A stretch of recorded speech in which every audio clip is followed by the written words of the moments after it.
Deus é bom, amém? Fala com quem está perto de você aí. Deus é bom. Deus é sempre bom. Deus é sempre bom. Querido, não importa o que aconteça ou como as coisas aconteçam na sua vida, Deus é sempre bom. Aleluia. Eu tenho uma palavra do Senhor para o seu coração. Se você foi abençoado com esse tempo de louvor maravilhoso, dê um glória a Deus aí. Aleluia. Tempo precioso. Deus tem mais para falar ao seu coração. Amém?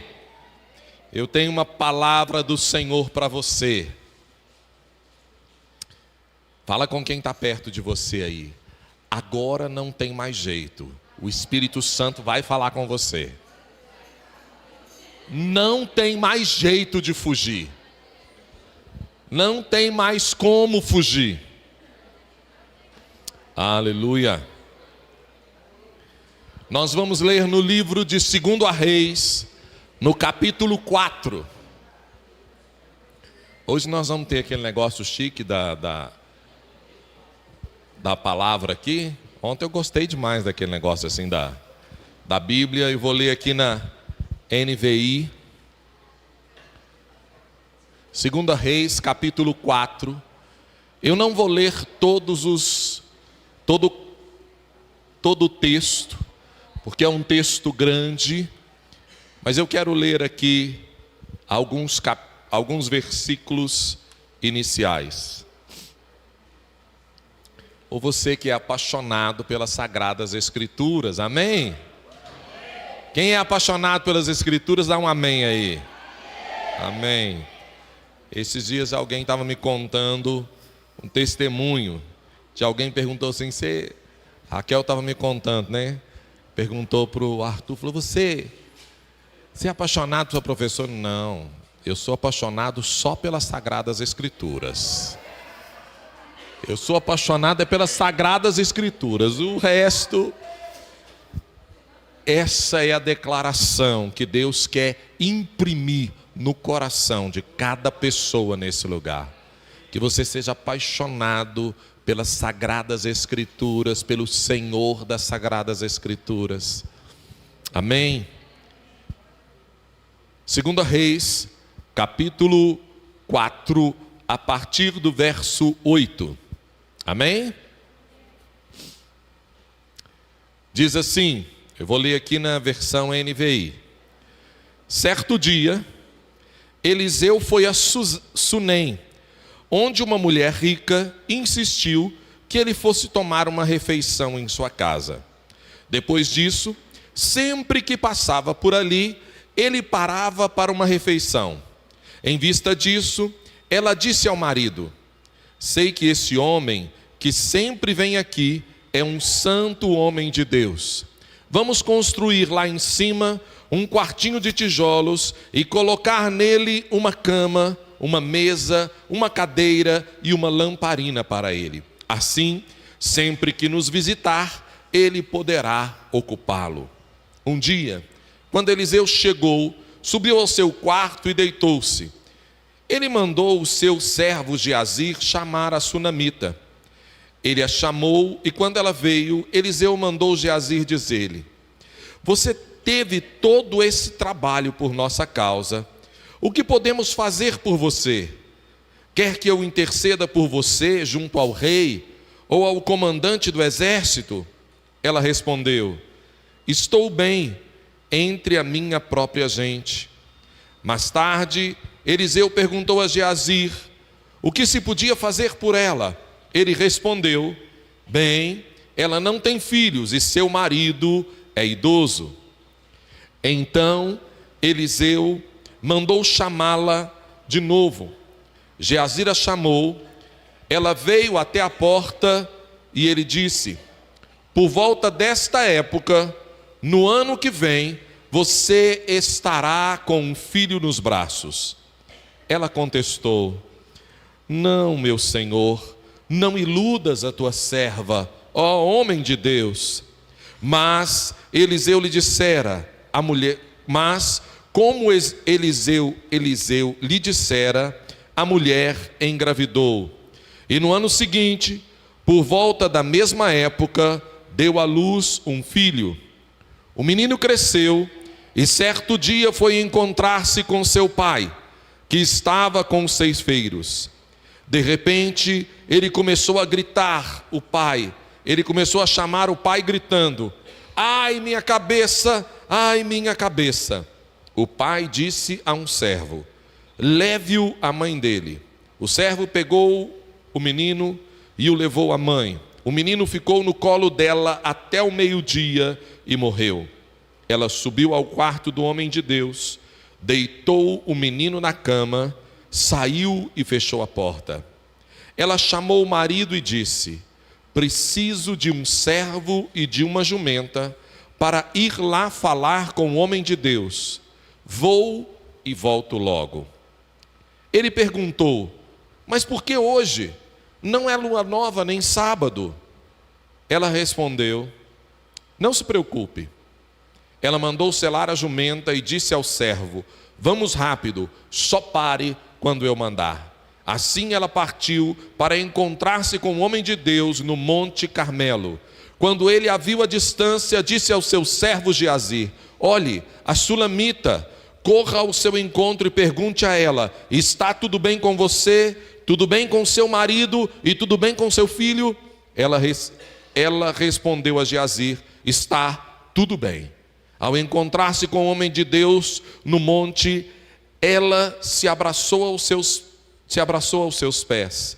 Geazi veio para afastá-la, mas o homem de Deus lhe disse: deixe-a em paz. Ela está muito angustiada, mas o Senhor não me revelou nada e escondeu de mim a razão da sua angústia. Disse a mulher: acaso eu te pedi um filho, Senhor? Não te disse para não me dar falsas esperanças? Então Eliseu disse a Geazi: põe a capa por dentro do cinto, pegue o meu cajado e corra. Se você encontrar alguém, não o cumprimente, e se alguém o cumprimentar, não responda. Quando lá chegar, ponha o meu cajado sobre o rosto do menino. Mas a mãe do menino disse: juro pelo nome do Senhor e por tua vida, que se ficares, não irei. Então ele foi com ela. Geazi chegou primeiro e pôs o cajado sobre o rosto do menino, mas ele não falou nem reagiu. Então Geazi voltou para encontrar-se com Eliseu e lhe disse: o menino não voltou a si. Quando Eliseu chegou à casa, lá estava o menino, morto, estendido sobre a cama. Ele entrou, fechou a porta e orou ao Senhor. Depois deitou-se sobre o menino, boca a boca, olhos com olhos, mãos com mãos. Enquanto se debruçava sobre ele, o corpo do menino ia se esquentando. Eliseu levantou-se e começou a andar pelo quarto. Depois subiu na cama e debruçou-se mais uma vez sobre ele. O menino expirou 7 vezes e abriu os olhos. Eliseu chamou Geazi e mandou chamar a sunamita. E ele obedeceu. Quando ela chegou, disse Eliseu: pegue o seu filho. Ela entrou, prostrou-se aos seus pés, curvando-se até o chão. Então pegou o menino e saiu. Amém. Querido, eu quero compartilhar com você e refletir um pouco com você sobre essa história e este ensinamento tão gracioso e poderoso que a palavra de Deus nos dá. E eu quero refletir, hoje a gente tem uma palavra voltada para a família, mas em especial para a vida das mulheres. E eu quero refletir com você a história desta mulher. E eu quero trazer com você e fazer pelo menos 10 características na vida dessa mulher que tornaram a história e a vida dela tão diferente e capaz de abençoar pessoas e famílias por muitas gerações, por centenas, centenas e centenas de anos. O testemunho dela continua sendo contado e alcançando pessoas para a glória de Deus.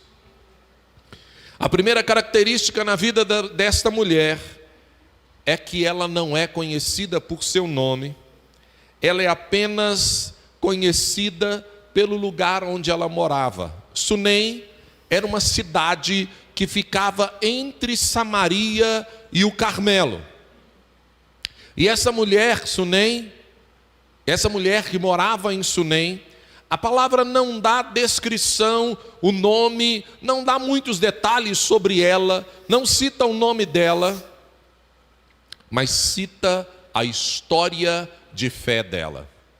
Sabe, queridos, não é importante você ser conhecida diante das pessoas.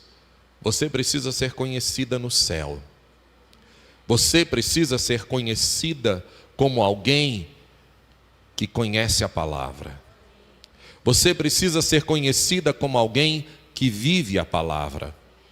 Faz pouca ou nenhuma diferença você ser conhecida pelo seu nome, você ter destaque, você ser aquela pessoa de grande influência e de grande destaque.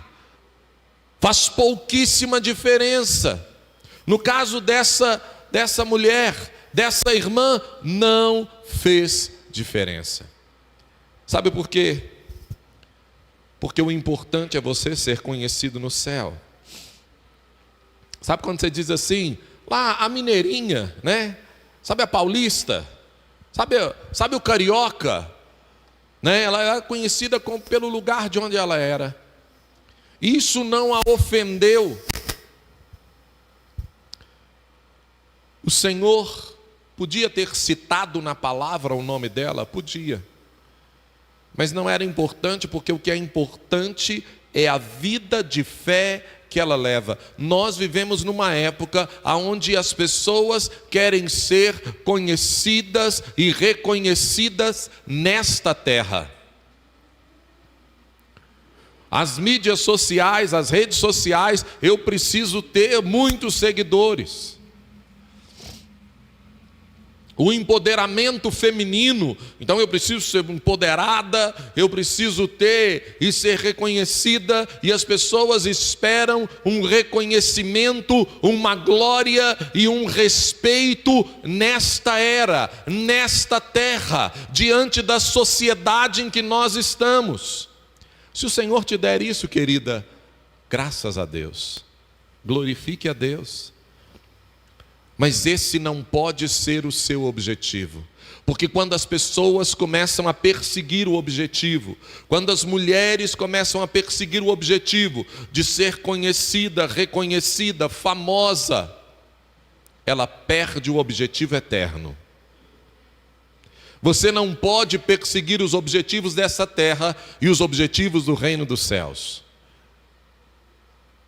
Você não pode obter as duas coisas.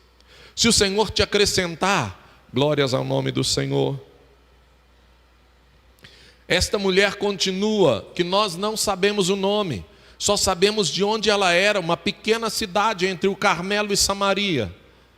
A história de vida dela continua impactando muitas pessoas, continua impactando muitas gerações. A segunda característica na vida dessa mulher é que ela era uma mulher que não agia por impulso. Ela não tomava decisões precipitadamente. A palavra fala começa dizendo que a história de Eliseu, o caminho entre Carmelo e Samaria, era um caminho que Eliseu percorria com muita frequência. Era um caminho de muitas vezes ao ano Eliseu fazia esse percurso. Samaria era uma cidade importante. Era uma das cidades onde Eliseu exerceu grande parte do ministério dele. E diz a palavra que aquela mulher, observando a situação, percebendo que o homem de Deus passava frequentemente por ali, ela convidou esse homem para vir tomar uma refeição na sua casa. Você está passando por aqui? Vamos lá em casa tomar um café. Vamos jantar comigo, ou vamos almoçar lá em casa. Era uma mulher que tinha condições, ela tinha posses, mas ela não tomava decisões precipitadas. A palavra fala que a partir desses dias, toda vez que Eliseu passava por lá, ele ia tomar uma refeição na casa dela. Depois de algum tempo, depois de observar a conduta do homem de Deus, depois de fazer várias refeições com ele, junto com a sua família, e então só depois ela propõe para o marido dela, dizendo: olha, ela fala isso aqui no versículo 9. Em vista disso, ela disse ao marido: sei que esse homem que sempre vem aqui é um santo homem de Deus. Vamos construir lá em cima um quartinho de tijolos e colocar nele uma cama, uma mesa, uma cadeira e uma lamparina para ele. Assim, sempre que nos visitar, ele poderá ocupá-lo. A proposta que ela fez para o marido para construir o quarto, construir lugar especial para que Eliseu fosse e dormisse lá, pernoitasse lá, enquanto ele percorria esse caminho, foi algo que ela planejou, ela discerniu. Ó, está passando um homem de Deus aqui, meu bem, vamos construir um negócio aqui. Ela não tomava decisões precipitadas, ela avaliava, e só depois de avaliar, ela caminhava. Eliseu almoçou com ela e com o marido muitas vezes. Depois ela toma essa atitude com generosidade. A terceira característica que eu quero citar dessa mulher é que ela era uma mulher generosa. Ela se preocupou, ela se ocupou, ela percebeu que o profeta passava ali com frequência, ela trouxe esse profeta para almoçar e ter refeições na sua casa muitas vezes. E depois ela manda construir um local especialmente para recebê-los.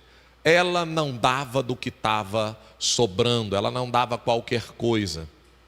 Algumas vezes as pessoas vão fazer doações, quando se fala que é doações para missões, se for doações para alguma missão para a África ainda, ou para um povo muito necessitado, as pessoas chegam com coisas que são lixo.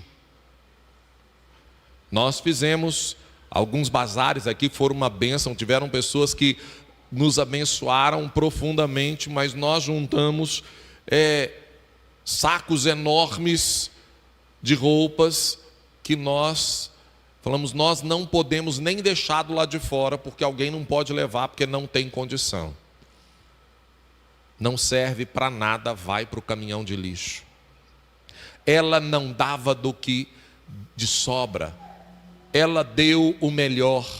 Vamos construir um quarto, vamos separar, vamos colocar uma mesa para ele poder estudar, vamos colocar uma lamparina lá para ele poder de noite, se ele quiser ler os pergaminhos, ele possa ler. Vamos dar uma condição aonde nós vamos abençoar com qualidade. E essa é uma característica que a igreja precisa aprender, é semear com generosidade e doar o que tem de melhor.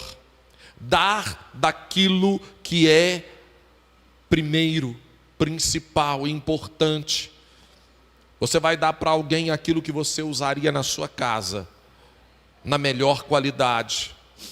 Você vai comprar um saco de arroz, vamos fazer uma cesta básica, ótimo. Você compra o arroz que você compra na sua casa. Sabe o arroz que você come na sua casa? Compra ele. Vamos comprar feijão, você compra o feijão que você come na sua casa. Vou comprar óleo, você compra o óleo que você compra na sua casa.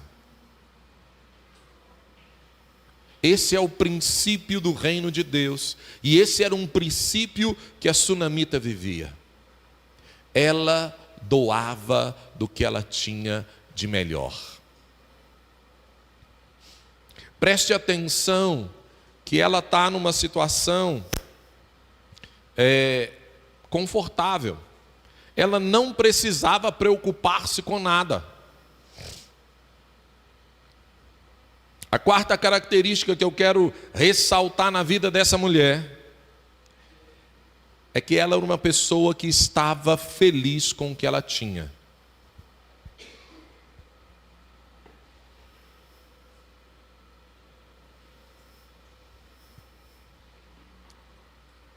Diz a palavra que ela era uma mulher casada, rica e sem filhos. Seu esposo já era velho.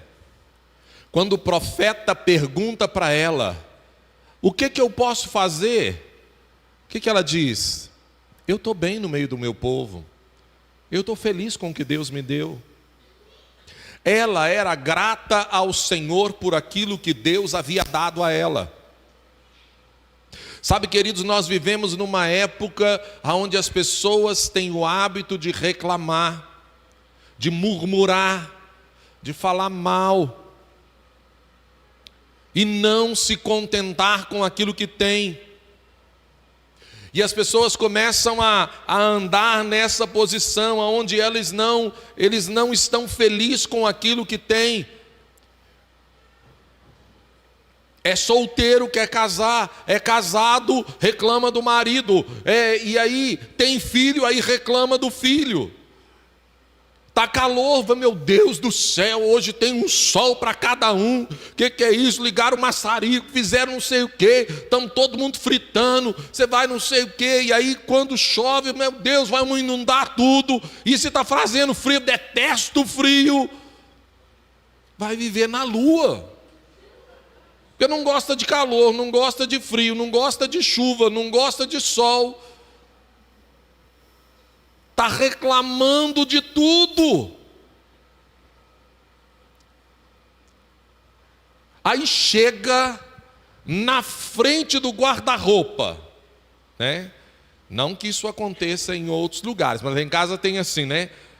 2 lugares separados, um para roupa para mim, outra roupa para Edna, e no meio um lugar assim que seria para colocar algumas peças maiores. Então é assim, o lugar meu fica com as coisas minhas e algumas coisinhas de vez em quando dela. O lugar do meio e o outro é todo dela, né? E os guarda-roupas comunitários, né? Porque o guarda-roupa dela se estende para o guarda-roupa da Gabriela, da Eloá e da Luísa, né? Então vai o guarda-roupa das 4 assim, e aí uma vai buscando a roupa da outra e está ótimo. Mas tem gente que nessa condição tem 50 portas abertas, coloca 300 roupas em cima da cama. Não é possível, eu não tenho uma roupa para vestir. Eu não consigo vestir nada, não tem nada que presta. Minha irmã, você precisa vigiar o seu coração, de ser grata com o que você tem. E eu já vi pessoas chorando, reclamando, dizendo: pastor, eu não vim num culto porque eu não tenho roupa. E às vezes eu conheço o guarda-roupa da pessoa, eu falo: minha irmã, você doou aquele negócio todo que estava lá? Que bênção! Você fez assim um negócio e doou tudo. Oh, maravilha, Deus vai prover. Não, pastor, não doei não, é porque não dava para fazer, não dava para vir. Querida, seja grato, seja grata com o que você tem. Ah, mas esse tênis, eu não gosto desse tênis não. Antes andava a pé. Já viu aquela história? Andava a pé. Aí compra uma bicicleta, aí reclama porque anda a pé, aí compra uma bicicleta. Aí começa a andar de bicicleta, aí reclama porque anda de bicicleta, porque agora quer uma moto.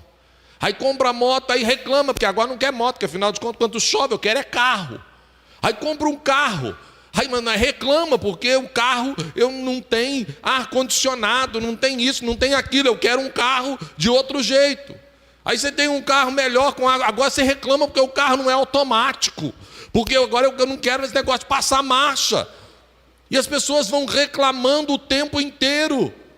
sem ser gratos com aquilo que o Senhor tem para a vida deles. E o que a palavra de Deus fala de forma sobrenatural é que a gratidão é um sacrifício de adoração que Deus sempre aceita. A gratidão é um sacrifício que o Senhor sempre aceita. Nós precisamos aprender a sermos gratos ao Senhor. Gratos por todas as coisas que Ele nos deu. Grato por tudo que Ele nos deu. Aleluia, Senhor. Fala com a Tua igreja, Jesus, e nos ensina a sermos gratos. Abra sua Bíblia aí, Salmos, capítulo 50, versículo 23. Coloca aqui para a gente. Salmo 50, 23. Coloca aqui na frente para todo mundo ler.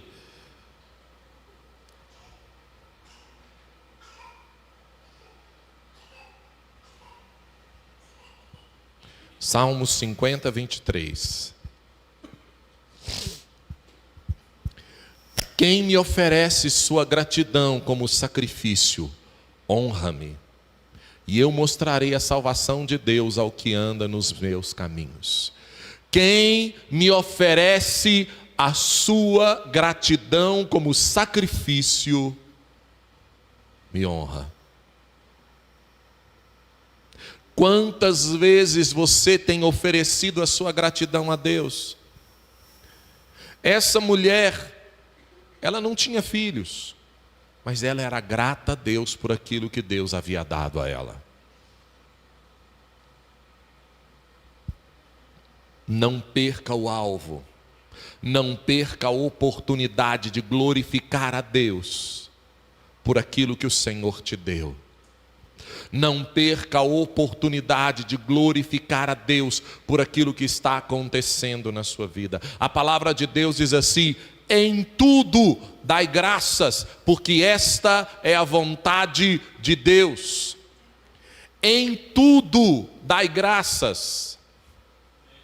A palavra não diz para você dar graças por todas as coisas. Tem coisas que a gente não vai agradecer por elas, mas mesmo no meio daquelas coisas terríveis, nós vamos dar graças ao Senhor pelo seu amor, pela sua bondade, pela sua misericórdia, porque nós confiamos na sua fidelidade, porque a gente sabe que Ele está cuidando da gente. Em tudo dai graças, porque esta é a vontade de Deus. Essa mulher era alguém que honrava a Deus com a sua gratidão. Quando o profeta perguntou para ela: o que você precisa? Você quer que eu converse com você, com o comandante? Quer que eu converse com o rei? Fala comigo o que você precisa. Eu imagino que para muitas pessoas, se alguém chegasse e falasse: fala comigo o que você precisa. Eu converso com quem você precisar. Qualquer autoridade, qualquer pessoa de influência, qualquer comandante, qualquer líder, eu converso com quem você precisar. Fala comigo o que você está precisando, que eu intercedo por você. A pergunta ia ser: você quer uma? Eu posso, quantas coisas eu posso colocar na lista? Se alguém perguntasse para você: fala comigo o que você está precisando, eu posso me interceder diante de qualquer autoridade nesse país. Quantas coisas você faria? Mas aquela mulher era grata diante de Deus, dizendo: eu não preciso de nada, eu estou bem junto da minha família, junto do meu povo, eu sou grata a Deus pelo que Ele me deu, muito obrigado. Outra característica na vida dessa mulher, da sunamita, é que ela estava buscando uma oportunidade para abençoar e para servir. E ela não usou nada na vida dela como desculpa para não servir. Ela estava num lugar confortável, ela não precisava se ocupar do profeta. Ela não precisava se ocupar de quem estava passando, indo e voltando. Mas apesar disso, ela buscou uma oportunidade de abençoar, ela buscou uma oportunidade de servir.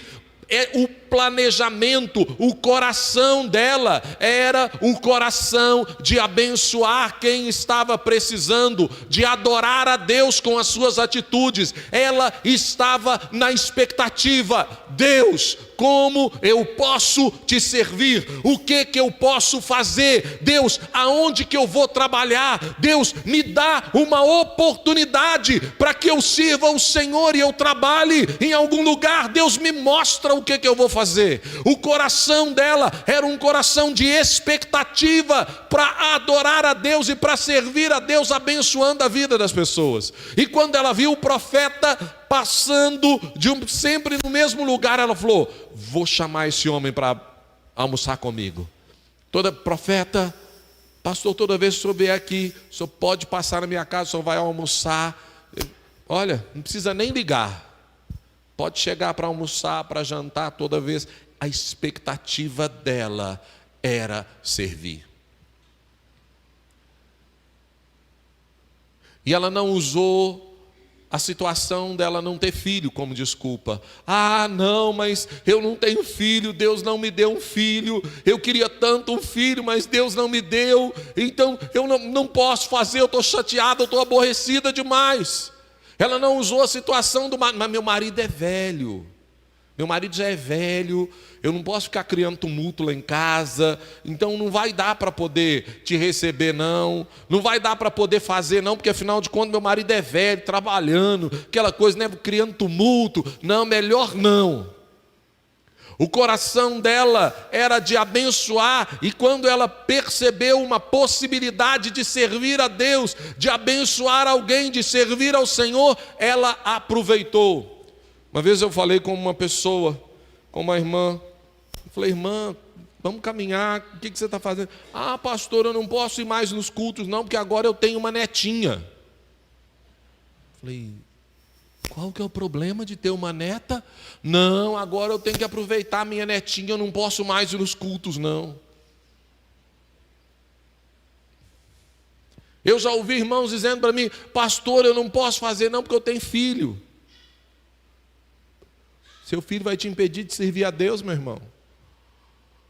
Ah, não posso fazer não porque eu não tenho filhos. Eu queria um filho, Deus não me deu. Eu não posso fazer não porque eu não tenho o trabalho que eu quero. Eu não posso fazer não porque eu não fui promovido.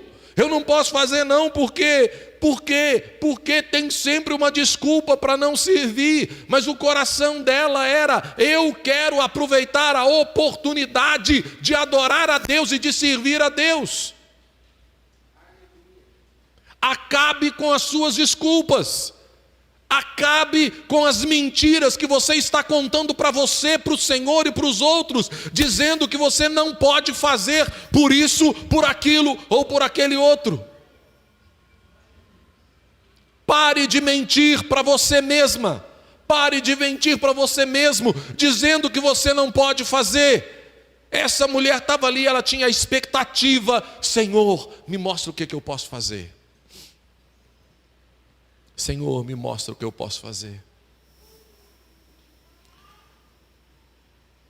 Certo dia, conversando com um irmão aqui, foi aqui da igreja, ele disse: pastor, eu estava num lugar de trabalho lá em São Paulo, e eu fui para uma feira, então eu fiquei num hotel relativamente perto da feira, tipo assim, era só pegar um ônibus, poucos minutos eu estava no local para facilitar a mobilidade.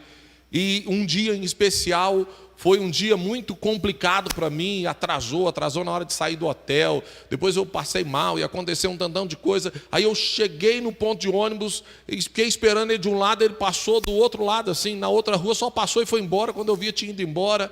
E aí eu falei: vai demorar mais não sei quanto tempo para esse ônibus voltar. E eu fiquei lá assim, frustrado. E esse irmão falou: pastor, eu fiquei tão frustrado.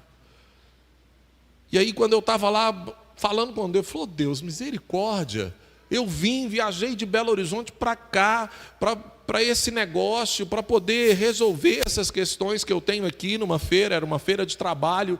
E ele falou: Deus, e aí esse negócio todo acontece. Aí ele falou que um senhorzinho que estava sentado no banco do outro lado, ficou olhando para ele, levantou e falou com ele, foi até ele, falou: meu filho, está tudo bem? Eu estou meio atribulado. Aquele senhor era um homem de Deus, servo do Senhor. Ele deu uma palavra para ele, falou: não se preocupe, Deus tem um domínio sobre todas as coisas. E ministrou ali ao coração dele uma palavra de graça e de bênção na vida daquele irmão, que trouxe paz. Ele falou: que bênção. Ele falou: mas e o senhor está indo para onde? Ele falou: não, meu querido, eu não estou indo para lugar nenhum. Infelizmente, eu recebi a Jesus, eu já era muito velho. Eu já tinha 70 anos ou mais, não sei se era 69, 70 anos. Hoje eu já estou com 70 e tantos anos. Eu já não consigo fazer muita coisa, mas eu falei com Deus que eu quero servir a Ele. Então, todas as manhãs eu levanto, oro, tenho meu tempo, eu venho para cá, eu assento aqui no banco e eu fico aqui esperando: Senhor, eu quero te servir, me ajuda a dar uma palavra de bênção para alguém. E eu só vou embora para casa depois que eu consigo, que eu tenho o privilégio de ser usado por Deus para abençoar a vida de alguém. Aí eu volto para minha casa. Eu já sou aposentado, eu não tenho o que fazer, mas eu venho para cá porque eu falei: Deus, eu perdi tanto tempo, eu não quero perder mais nenhum dia. E todos os dias eu venho para cá, assento aqui e fico esperando: Deus, para quem que é para me falar? Para quem que eu posso dar um sorriso? Para quem que eu posso dar uma oferta? Deus, para quem que eu posso abençoar? E eu fico aqui e Deus me fala e eu faço. E eu estou servindo ao Senhor. Largue as suas desculpas. Largue as suas desculpas. Outro dia eu ouvi um testemunho de uma pessoa, uma irmã viajando, trabalhando. Ela trabalhou muitos anos como missionária ainda, e ela falando que ela indo entre um aeroporto e outro, uma conexão e outra, uma senhora veio, falou com ela, deu uma palavra: oi, tudo bem? Elas sentaram, começaram a conversar, e ela falou: você é missionário? Falou: que bênção, Deus abençoe. E era já uma senhora idosa de 80 anos, e ela falou: você é missionária? Ela falou: sou. Aí depois, e a senhora está indo para onde? Falou: não estou indo não, eu estou aqui. Falou: como assim eu estou aqui? Falou: não, eu também sou missionária, mas é de um jeito diferente. Ela falou: como assim? Falou: olha, entre uma passagem de avião e outra, você pode ficar até 21 dias dentro do aeroporto. Então, eu compro uma passagem e eu fico no aeroporto 21 dias. Falei: mas a senhora dorme como? Falei: minha filha, eu sou velhinha, caquinha, qualquer lugar para mim eu consigo dormir. Se eu encostar na beirada de um cantinho, uma mala ali, eu durmo.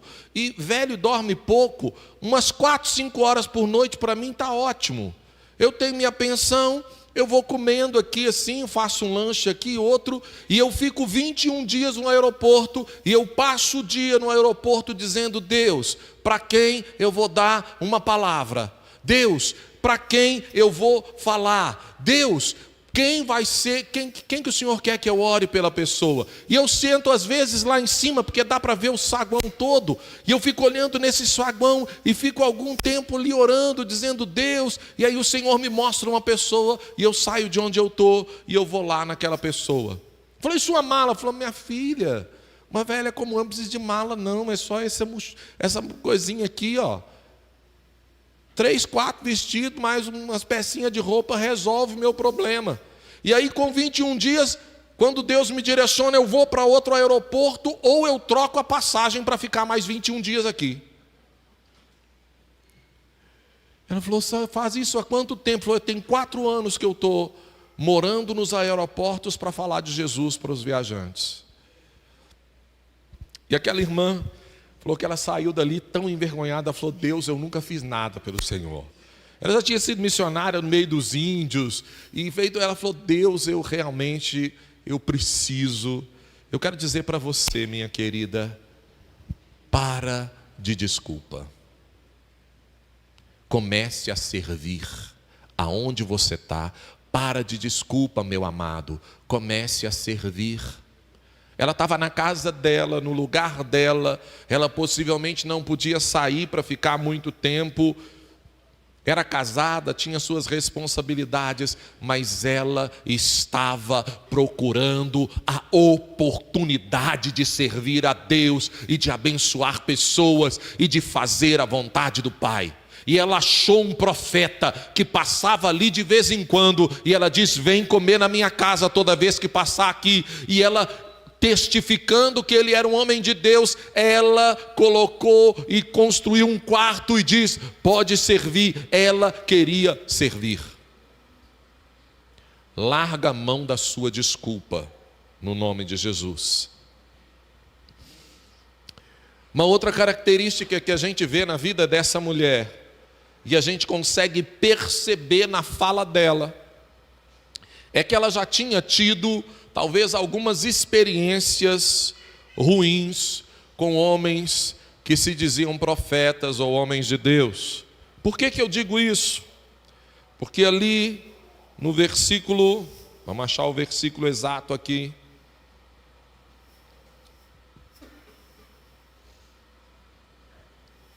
versículo 15, 16, versículo 16, alguém coloca aí para mim, versículo 16, 2 Reis 4,16. E aí o profeta disse, e ele disse: por volta desta época, no ano que vem, você estará com um filho nos braços. Ela contestou: não, meu senhor, não iludas a tua serva, ó homem de Deus. Ela já havia testificado com o marido antes: olha, eu creio que ele é um homem de Deus. Ela chegou a construir um local para recebê-lo, mas quando ela recebe uma palavra profética dizendo: você terá um filho, ela diz: olha, não me ilude não. Eu quase que vejo ela dizer assim: eu já passei por isso, eu já recebi umas profetadas. Sabe, queridos, no meio da igreja do Senhor, as pessoas recebem palavras que vêm do eterno e recebem palavras que vêm do coração dos homens. E ela olha para essa situação e ela diz para o profeta, para aquele mesmo homem que ela tinha dito para o marido: é um santo homem de Deus, vamos colocar aqui. Ela diz para ele: não me iluda, não me conta mentira, por favor. Eu não quero ser enganada, eu não quero ser iludida. Você percebe que ela é alguém que já tinha possivelmente passado por experiências ruins na sua caminhada, convivendo com os homens de Deus. Mas isso não impediu ela de continuar servindo a Deus e buscando maneiras de servir ao Senhor. As feridas, as marcas que ela teve na vida e na história dela não impediram ela de fazer a vontade de Deus. Tem gente que fica ferido e nunca mais volta na igreja. E alguns são feridos com feridas terríveis. Mas a atitude dela era de adorar e servir a Deus e não de adorar e servir ao homem.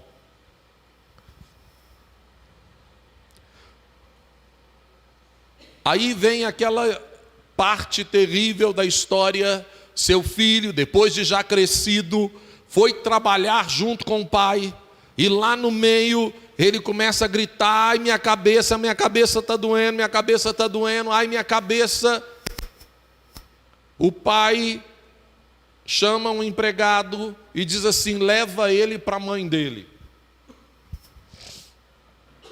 Quando essa criança chega nos braços da mãe, a palavra de Deus fala que ela ficou com ele sobre os seus braços, sobre o seu colo, até o horário do almoço, até meio-dia, e aí a criança morreu no seu colo.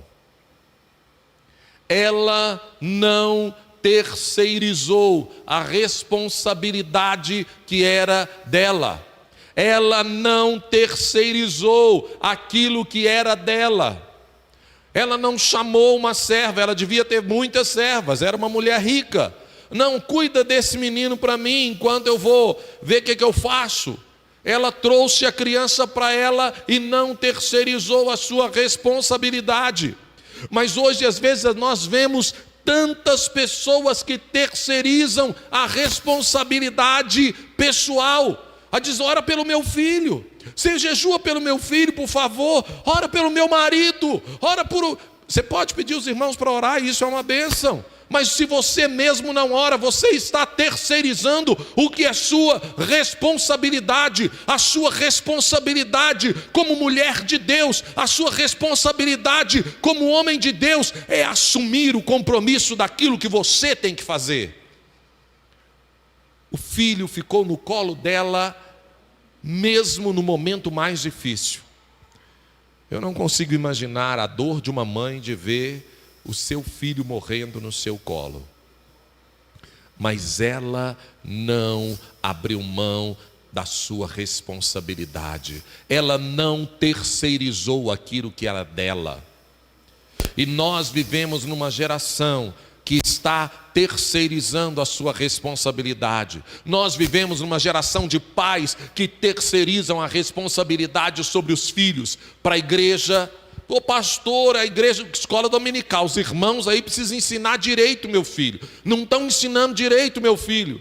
Terceiriza para a escola, porque a escola não está dando educação para o meu filho. A educação seu filho recebe em casa. Ensinamento sobre a Bíblia e sobre a palavra, ele recebe em casa. Ele recebe do pai, ele recebe da mãe, ele recebe de quem está em casa. Você: mas o pastor não pregou bem, então não estou alimentado. Olha para mim, minha irmã, vai se alimentar na presença de Deus na sua casa, com o joelho dobrado, lendo a sua Bíblia, ouvindo a Deus. Você não vem para a igreja para ser alimentado, você vem para a igreja para juntos, como corpo, adorarmos o Senhor. E o Senhor pode e muitas vezes ministra a sua vida, mas você será alimentada na sua casa, no seu quarto de oração, no seu lugar de comunhão com Deus. A palavra não é boa, o louvor não foi bom hoje, não me agradou. O louvor não é para te agradar, o louvor é para agradar o Senhor. Desculpa te decepcionar, o louvor é para agradar a Deus. Ele é o foco do nosso louvor. Nós também liberamos uma palavra de louvor, uma palavra de ministração sobre a vida dos irmãos, para te incentivar a junto comigo adorar a Deus. Mas a sua vida de adoração acontece no seu quarto. Acontece lá quando você está sozinha, quando você está no carro sozinha, quando você está lavando louça, quando você está lá no seu trabalho fazendo o que você tem que fazer e você está adorando a Deus, você está cantando, você está louvando, você está exaltando o nome do Senhor, você está dizendo para Deus: oh Deus, obrigado, eu te louvo, eu te exalto, e você canta. É lá que acontece a verdadeira adoração. Não terceirize aquilo que é sua responsabilidade. Esta mulher não terceirizou, por mais difícil que fosse, por mais complicado que estava, ela não terceirizou, ela ficou ali com seu filho, lutando, batalhando até depois da sua morte. Ela não abriu mão. Nós vemos pessoas que desistem do evangelho, desistem do seu marido, desistem do filho, desistem dos pais. Você desistiu de pregar o evangelho, de testemunhar, de ser cristão. Você desistiu da sua família. Não desista da sua família. Essa mulher não desistiu da vida do filho dela, nem depois que ele morreu. Mas os seus estão vivos e você desistiu deles. Arrependa-se. Volte para o lugar de oração, volte para o lugar de clamar a Deus. Não, deixa ele lá com Deus, Deus trata com ele. Você vai para o joelho. Certamente que Deus não fará coisa alguma nesta terra sem antes revelar aos seus servos, os profetas. É você chamada para lutar pela vida da sua família. É você chamada para lutar pelo seu filho, pela sua filha, pela sua mãe, pelo seu pai, pelo seu irmão. É você que está sendo chamada para lutar por eles. Não desista, não abra mão daquilo que Deus te deu, não terceirize a sua responsabilidade, porque ela não terceirizou. Uma outra coisa que nós aprendemos, a oitava coisa que nós aprendemos com ela,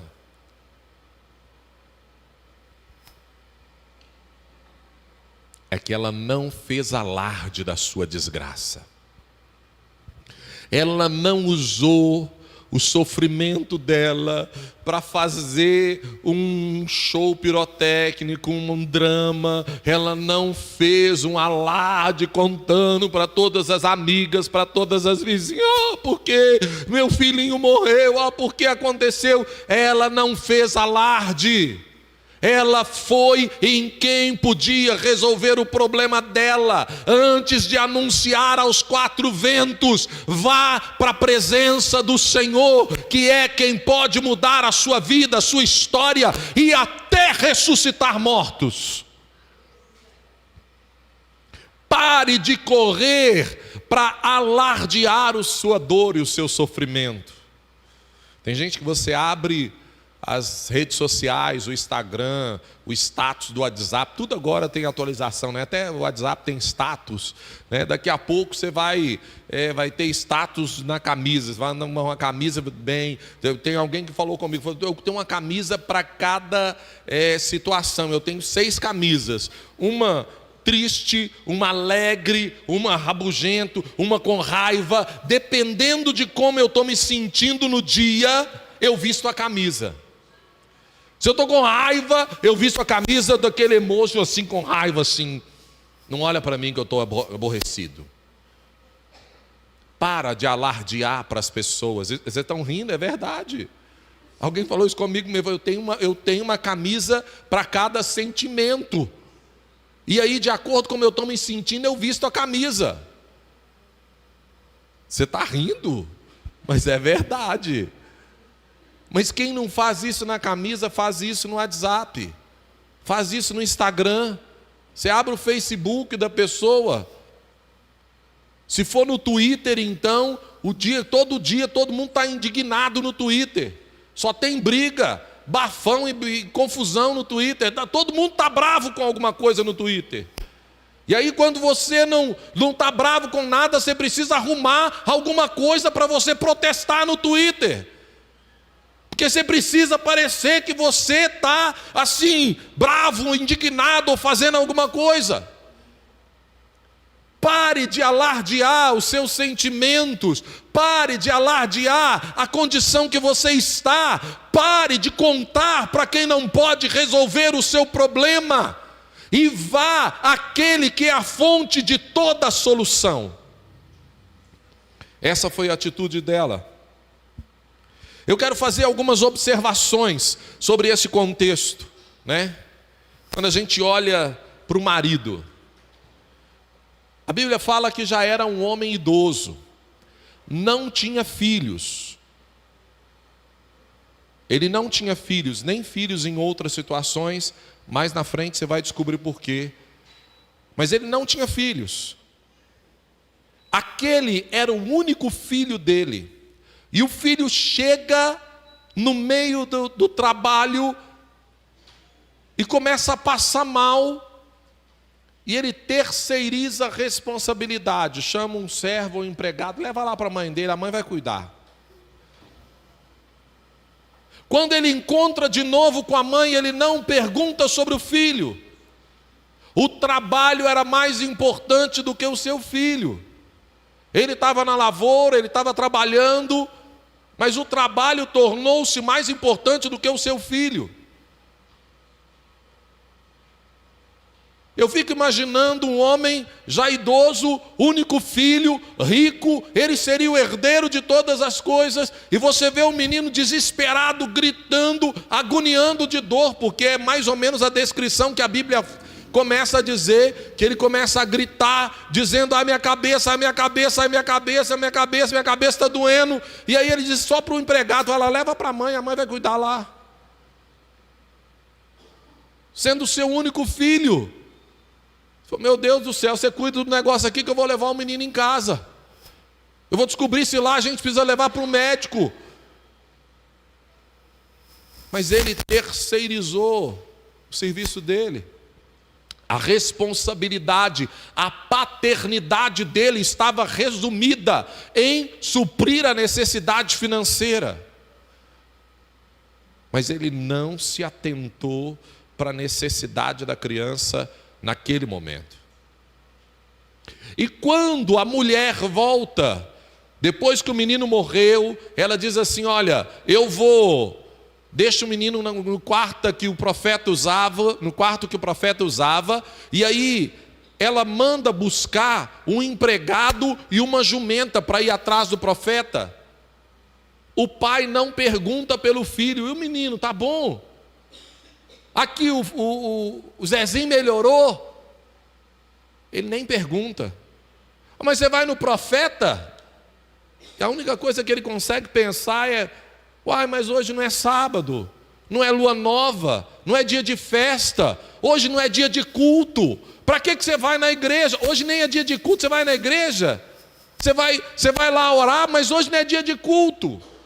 Era alguém que cumpria suas obrigações, mas que era muito mais baseado na sua religiosidade do que no seu relacionamento com Deus. Era um homem sem relacionamento, sem discernimento, porque um pai com discernimento numa situação dessa ia discernir e dizer, peraí, o que está acontecendo? Não preocupa não, preocupo sim, vem cá, eu quero saber, se precisar eu vou junto.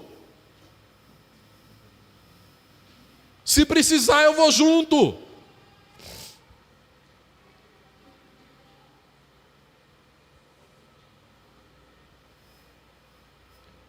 Sabe, queridos, ela convivia com um marido que era um bom marido, mas era um homem religioso e que o exercia de forma muito superficial a paternidade. Faltava para ele algo. E ela conhecia o seu marido, ela sabia disso. Porque na hora de falar, ela diz assim, não preocupa não, está tudo bem, pode ficar aí. Precisa vir comigo? Não precisa vir comigo não. Já viu? Mulher, você vai falar com o marido, eu vou com você, não, faz o seguinte, meu bem, pode ficar em casa, não precisa vir não. Porque a religiosidade, o tradicionalismo, a falta de discernimento espiritual da vida do marido só ia atrapalhá-la na sua missão. A falta de fé, a incredulidade só ia atrapalhar. E essa mulher, então, uma outra consideração que eu quero fazer sobre esse contexto é sobre a vida do profeta.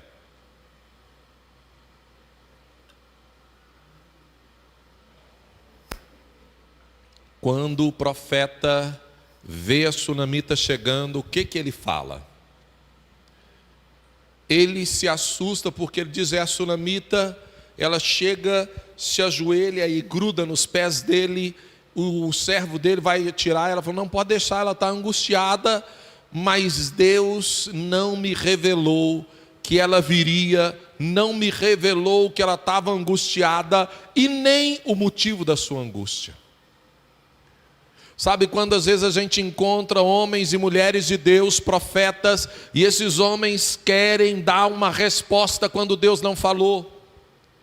Você como homem de Deus, você como mulher de Deus, você que tem um ministério profético, você só abre a boca se o Senhor te falar. Elias não ficou tentando interpretar a situação dela. O que é que aconteceu? É seu marido? Ele morreu? Não, estou pensando, não, pelo seu jeito, eu acho que... Ele não ficou jogando verde para colher. Ele não ficou tentando interpretar a situação dela para dizer, para tentar dar uma palavra mais ou menos para ela. Ele disse, Deus não me falou nada, Deus não me revelou nada, e tá bom. O homem quando é homem de Deus, a mulher quando é mulher de Deus, o profeta quando vem da parte do Senhor, ele não fala quando Deus não falou. Pastor, vamos lá para você orar para Deus falar alguma coisa. Vamos orar, se Deus te falar eu falo, se Deus não falar, minha querida, você vai ficar, você vai para sua casa sem ouvir nada, mas me fala alguma coisa. Eu falo, vai orar. Mas me diz o que eu tenho que fazer. Digo, ouvir a Deus na sua casa. É isso que você tem que fazer. O profeta era um profeta. Obrigado, ô Jesus. Esse povo abençoado, né? O Ian que veio aqui no início, agora, ô Jesus, abençoa essas almas santas. O profeta só fala se Deus falar. O sério, aquele que você não tem que dar resposta para ninguém, você não é resposta de ninguém, a resposta é o Senhor, a resposta é o Deus de toda a glória e não você. Você não tem que ter palavra, você não tem que ter profecia, você não tem que ter resposta, você não tem que discernir nada. Se o Senhor não te mostrar, está tudo bem se o Senhor não te mostrar. E eu quero fazer ainda mais 2 observações sobre a vida dessa mulher. Nós falamos sobre 8 características, eu quero falar sobre mais 2. A 9ª é que ela sabia o que ela queria. Quando ela chegou diante do profeta, o profeta mandou o servo dele, falou: leva meu cajado, leva minha capa, leva tudo que eu tenho. Ela ficou nos pés dele e disse: eu não saio daqui se você não vier comigo. Ela sabia de onde viria o socorro. Ela sabia que o homem de Deus, que Deus usou para trazer a vida àquela criança foi ele. E ela sabia que Deus iria respondê-la através dele. E ela disse: eu não saio daqui. Se você não for, eu não saio daqui. Juro pelo Senhor que eu fico aqui. Eu vou ficar aqui até você ir comigo. Ela sabia o que ela queria. Ela não se contentava com qualquer coisa. Tem gente que começa a orar por uma coisa e aí começa a acontecer. Aí você fica feliz com meia boca. Você está orando por um carro que é econômico. Deus, eu quero um carro que seja assim, para me rodar todo dia, o tempo inteiro. Aí aparece um carro abençoado, um opalão. Você diz: oh Jesus, glória a Deus. Ela sabia o que ela queria. Ah, mas é um Opala. É, mas não é o que eu quero. Não é o que eu pedi para o Senhor, não é o que eu estou esperando de Deus, isso não é de Deus, não me serve. Ela sabia o que ela estava esperando de Deus. E ela não se contentou com algo diferente. Glória a Deus, aleluia. Ela não se contentou com uma coisa meia boca. E a última característica dela, isso tudo aconteceu. Ela sabia a hora certa de testemunhar sobre os milagres que Deus fez. Ela não falou com o marido. Deus, o profeta moveu, foi lá na casa dela. O milagre aconteceu. A Bíblia diz que ela se prostrou ali aos pés do profeta, agradeceu, não ficou lá fazendo firula, pegou o menino e saiu, disse: Deus, obrigado, e ela glorificou o nome do Senhor. Mas ela sabia a hora certa de testemunhar e de proclamar e de dar testemunho daquilo que Deus fez na vida dela. Abra sua Bíblia em 2 Reis, capítulo 8. A história dessa mulher não termina aí. 2 Reis, capítulo 8, versículo 1.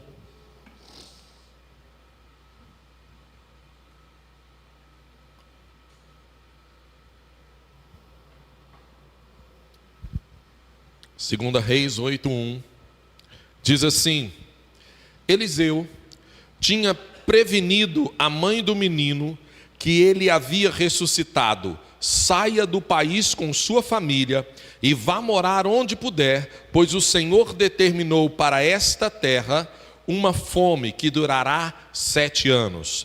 A mulher seguiu o conselho do homem de Deus, partiu com a sua família e passou 7 anos na terra dos filisteus. Ao final de 7 anos, ela voltou a Israel e fez um apelo ao rei para readquirir sua casa e sua propriedade. O rei estava conversando com Geazir, servo do homem de Deus, e disse: conte-me todos os prodígios que Eliseu tem feito. Enquanto Geazir contava ao rei como Eliseu havia ressuscitado o menino, a própria mãe do menino chegou para apresentar sua petição ao rei, a fim de readquirir sua casa e sua propriedade. Geazir exclamou: esta é a mulher, ó rei meu senhor, e este é o filho dela, a quem Eliseu ressuscitou. O rei pediu que ela contasse o ocorrido e ela confirmou os fatos. Então ele designou um oficial para cuidar do caso dela e lhe ordenou: devolva tudo o que lhe pertencia, inclusive toda a renda das colheitas, desde que ela saiu do país até hoje. Ela testemunhou sobre os milagres que Deus fez na vida dela, na hora certa. E ela obedeceu à voz de Eliseu. Sai do país. Possivelmente o marido dela morreu enquanto ela estava lá, porque foi ela que voltou e que foi lá pedir ao rei a readquirir a posse. Se ele tivesse outros filhos que fossem maior, ou talvez de um primeiro casamento, de uma outra coisa, estes outros filhos iam fazer a solicitação da terra, porque era herança deles. O único filho que ele tinha era aquela criança mesmo. E foi a mulher que foi, possivelmente porque o seu marido, já idoso, morreu na terra onde ela estava. Mas ela ouviu o Senhor. Deus deseja levantar mulheres com o mesmo coração da sulamita. Deus deseja levantar mulheres que estão dispostas a servir, sem ser reconhecida pelas pessoas, mas sendo conhecidas no céu. A história e o testemunho dessa mulher é contado até hoje e inspira milhares e milhões de homens e mulheres por causa da sua fé. Quero convidar o pessoal do louvor, pode vir. Eu quero orar com você. Deus quer levantar mulheres como a sulamita. Deus quer levantar homens que se coloquem nessa mesma condição de fé.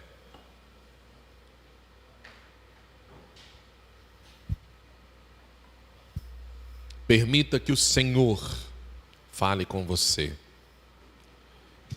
Eu quero te convidar agora para se colocar diante de Deus e se posicionar diante do Senhor, pedindo ao Espírito Santo para falar com você. Não se distraia, não saia do seu lugar. O Espírito Santo quer falar com você, continuar falando.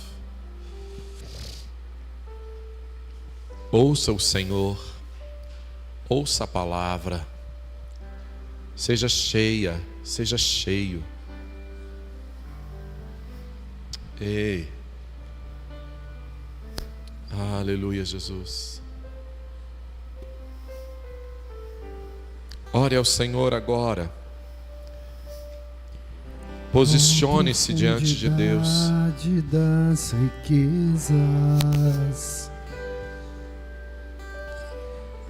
da sabedoria e do conhecimento de Deus. Deus quer usar você. Quão insondáveis são os teus juízos, quão impenetráveis os teus caminhos. Quem, Pois conheceu a mente do Senhor, quem foi seu conselheiro, ou quem para ser restituído.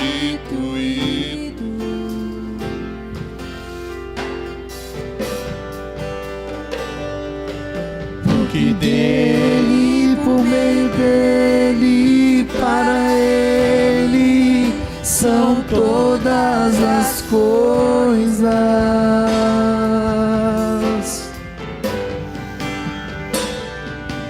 Porque dele, por meio dele, para ele são todas as coisas.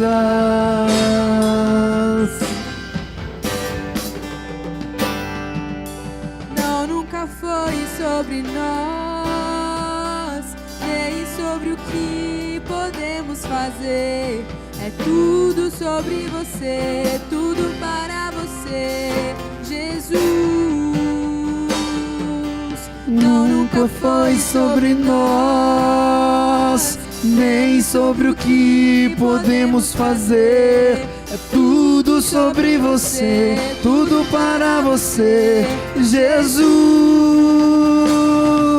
E quem sou Eu, e o que eu tenho pra te oferecer. É tudo sobre você, tudo para você, Jesus.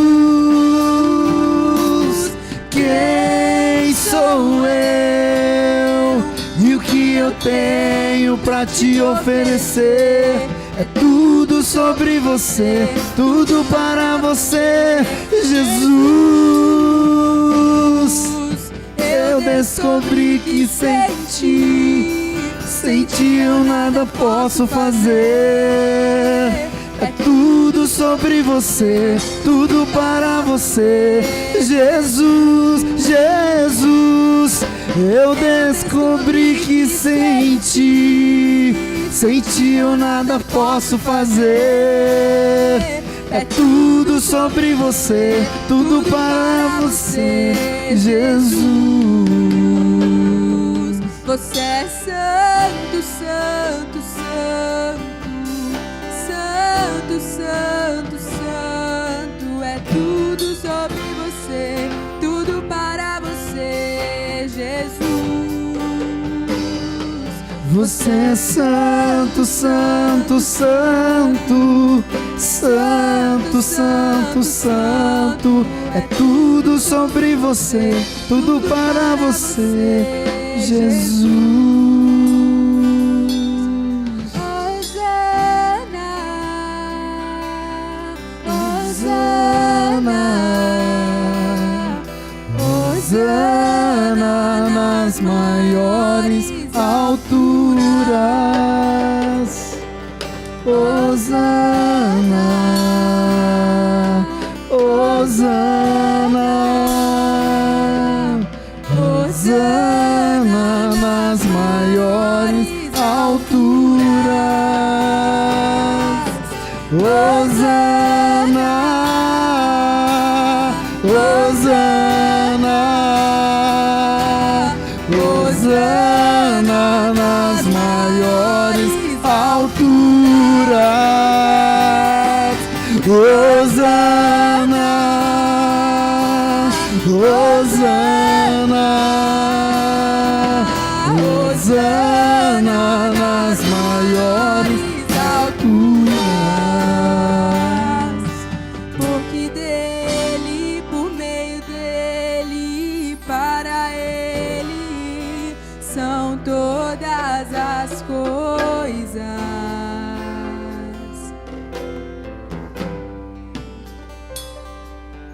Porque dele, por meio dele, para ele são todas as coisas.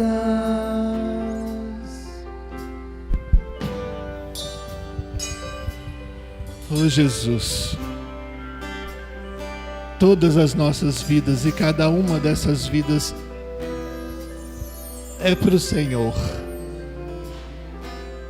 Que cada um dos teus filhos que aqui se achegam, Pai, buscam a face do Senhor nessa noite e mais essa conferência da família.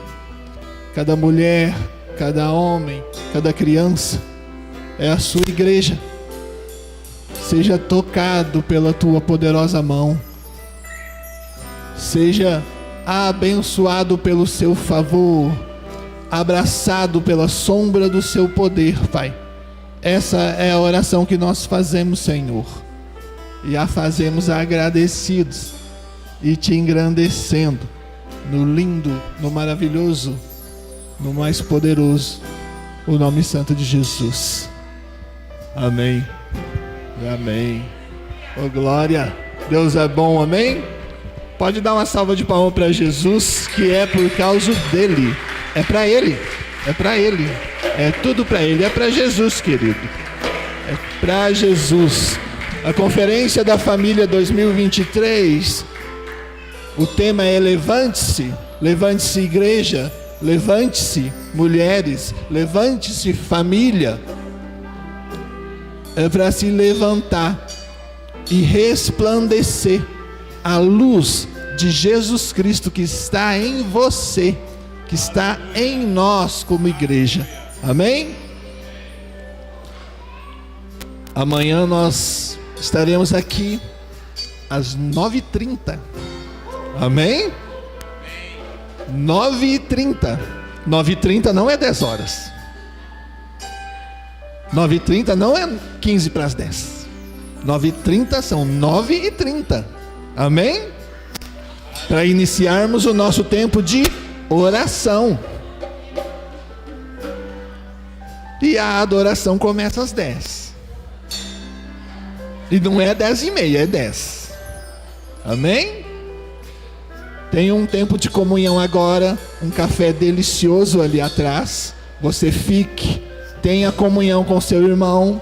Dê um abraço. Se o Senhor colocar no seu coração, ore. Mas a palavra e o tema e o tempo dessa conferência é para que nós, como igreja, nos levantemos e venhamos permitir que a luz de Jesus Cristo que está em nós, como igreja, que está em você, venha resplandecer e ser resposta da expectativa da criação que geme com expectativa pela manifestação da glória dos filhos, que somos nós. Que o Senhor te abençoe. Tenha o tempo de comunhão. Fique na graça.